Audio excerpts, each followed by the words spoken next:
Olá, povo de Deus! Domingo da Ascensão. Atos 1, de 1 a 11.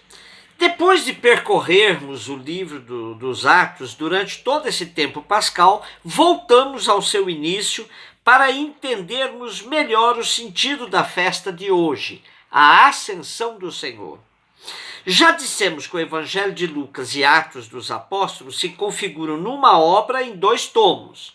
E nos 2 aparece o mesmo interlocutor privilegiado de Lucas, o chamado desconhecido Teófilo.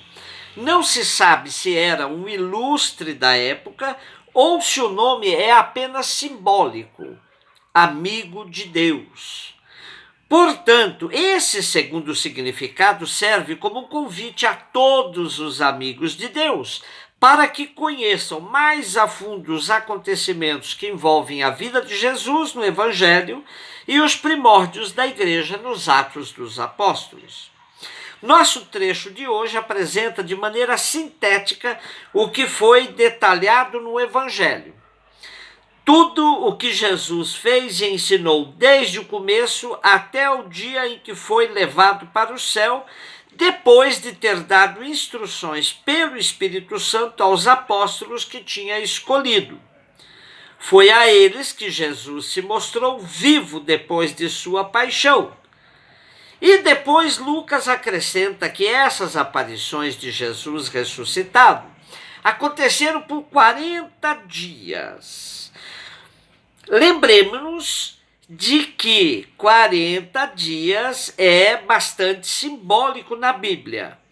O dilúvio durou 40 dias, 40 noites.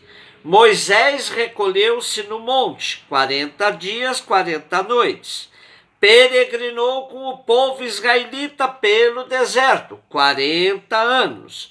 Elias, o profeta, esteve por 40 dias na montanha.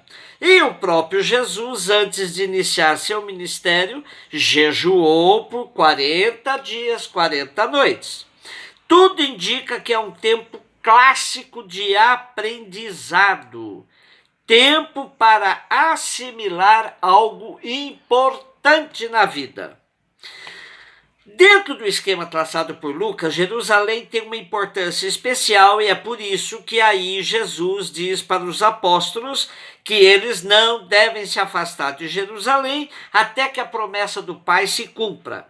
E será em Jerusalém, onde muitos povos se encontram, que o Espírito Santo será dado a eles cumprindo a promessa. Jesus passou a sua vida anunciando o reino de Deus. E por isso, agora que ele está se despedindo dos apóstolos, eles lhe interrogam: é agora que vai restaurar o reino em Israel? E Jesus, mais uma vez, lhes diz que quem sabe do tempo exato é o Pai. E reforça a promessa da vinda do Espírito Santo, que lhes dará força para serem testemunhas em Jerusalém, em toda a Judéia, na Samaria, até os confins da terra. Portanto, a missão dos apóstolos é fazer com que a boa nova não fique presa à questão geográfica e nem étnica. A missão é universal. E nesse contexto se dá a ascensão de Jesus ao céu. Aqui é forte o simbolismo. A nuvem, que sempre simbolizou na Bíblia a presença de Deus, aparece aí, e 2 homens vestidos de branco, os mensageiros divinos. E a mensagem é significativa. Nada de ficar parado olhando para o céu. Mãos à obra. Colocar em andamento o projeto de Jesus, que deve ser dinâmico aqui e agora. A segunda leitura é tirada da carta aos Efésios, 1, 17 e 23. Muito já se debateu se ela faz parte ou não dos textos autênticos de Paulo ou de um discípulo dele, mas hoje a tendência é mesmo a de afirmar que se trata de um texto de Paulo, e esse texto escrito quando ele estava preso em Roma. É uma carta dirigida às comunidades da Ásia, onde o apóstolo faz uma oração pedindo sabedoria para que os cristãos abram o coração e conheçam mais e profundamente a razão da esperança em Cristo e confiança na sua força e poder. Essa força do Cristo vem de sua ressurreição. Cristo tem autoridade por estar junto do Pai. E agora é cabeça da igreja, que é seu corpo, e possui a plenitude universal.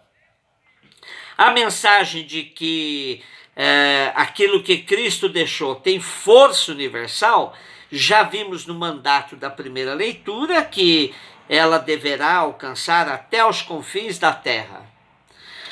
No evangelho de hoje é Mateus 28, 16 a 20. São os últimos 5 versículos do evangelho de Mateus, onde também aparece a universalidade da missão. É preciso que todos os povos se tornem discípulos de Jesus. Nosso texto não fala explicitamente da ascensão do Senhor, como temos em Lucas, Atos, mas Jesus volta ao Pai, prometendo que estará entre nós até o fim do mundo. Interessante a volta dos discípulos ao monte que Jesus lhes havia indicado na Galileia, onde tudo começou no meio dos pobres, na oficina de José, na sinagoga, no encontro com os pobres, com os enfermos e, sobretudo, onde Jesus tinha feito o seu grande primeiro discurso das bem-aventuranças. O texto nos diz que os 11 discípulos se ajoelharam ao ver Jesus, mas que ainda havia dúvida entre eles.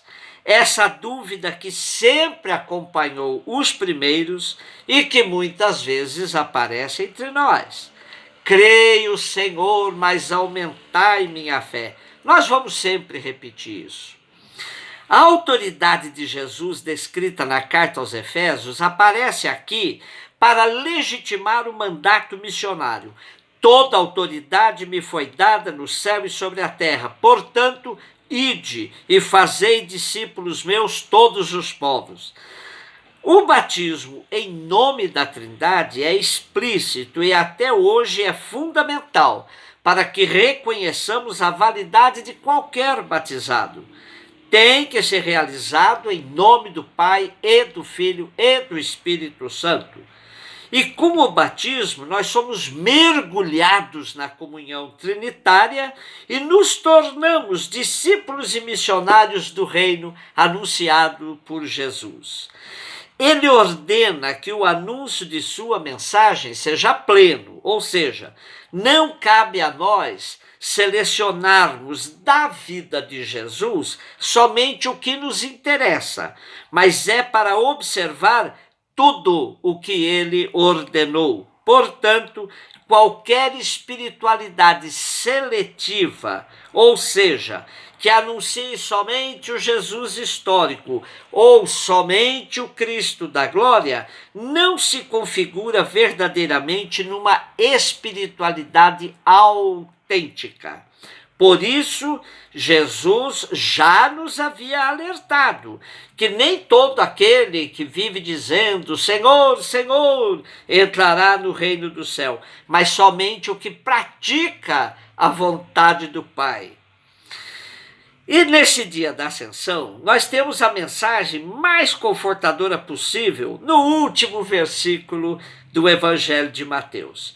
Estarei convosco todos os dias, até o fim do mundo. No início do Evangelho, essa promessa já estava indicada na fala do anjo a José. Ele será chamado pelo nome de Emanuel, que quer dizer Deus está conosco. Então fecha aquilo que aparece no começo do Evangelho de Mateus e no último versículo dá de fato o sentido. Deus está conosco e até o fim do mundo. Com sua ascensão, Jesus provou que o céu não é inimigo da terra. Começa já na terra. Ambos vivem sob o arco-íris da graça e do gesto libertador de Deus em Jesus Cristo. Então, ascensão não é ausência, mas sim garantia da eterna presença de Jesus Cristo na nossa vida, na vida de nossas comunidades. Cabe a nós vivermos de tal modo que testemunhemos essa presença em todos os lugares, por meio da autenticidade do seguimento de Jesus. Somos mesmo comunidades do ressuscitado? Como esta mensagem está sobrevivendo nesta conjuntura de pandemia? Das portas fechadas dos templos às portas abertas de nossas casas e de nosso coração, acolhendo a todos sem preconceito e revelando o nosso amor, sobretudo aos que estão mais sofrendo. Então digamos juntos e fortes: Ele está no meio de nós. Um beijo no seu coração.